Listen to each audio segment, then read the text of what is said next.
Mini Pakistan মন্তব্য করার অভিযোগকে কেন্দ্র করে কলকাতা পুরসভার অধিবেশনে একেবারে ধুমধুমার কাণ্ড।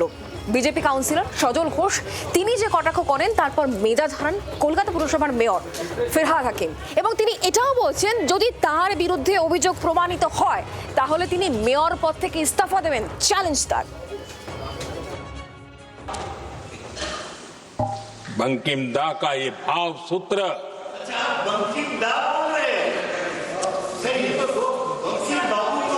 बंकिम बाबू बोले। अच्छा, थैंक यू। 10 দিন পেরিয়ে গেল, তবু এখনো বঙ্কিম বিতর্কে ইতি পড়ল না, বরং সংসদ ছেড়ে এবার সেই বিতর্কের আঁচ পড়ল কলকাতা পুরসভায়। উত্তাল হলো অধিবেশন।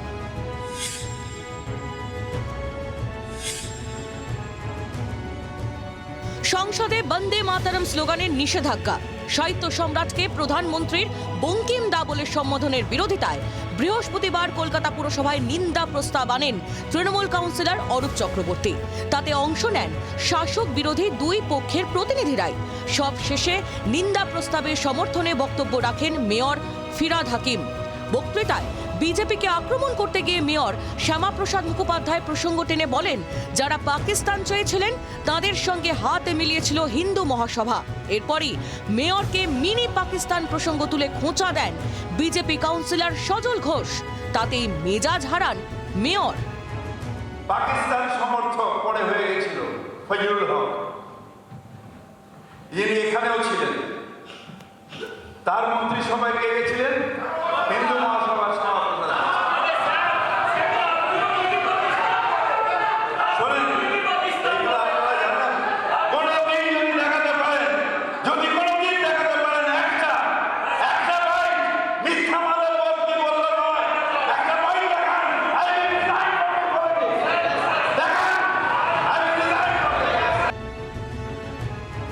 প্রায় হাতাহাতি হওয়ার জোগাড় হয়। দেবাশিস কুমার ও বৈশ্যানর চট্টোপাধ্যায় পরিস্থিতি সামাল দেওয়ার চেষ্টা করেন। অবশেষে চেয়ারপারসন মালা রায়ের হস্তক্ষেপে পরিস্থিতি নিয়ন্ত্রণে আসে। পরে সাংবাদিকদের মুখোমুখি হয়েও মিনি পাকিস্তান প্রসঙ্গ খুঁচিয়ে তোলেন সজল।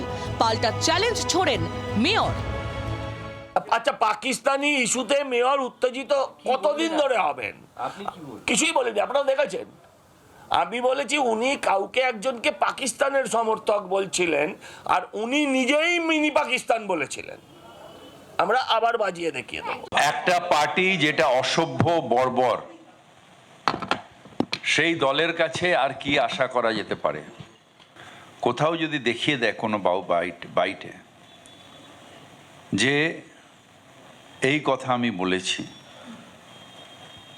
শুধু মেয়র নয়, রাজনীতির থেকে রেজিগনেশন।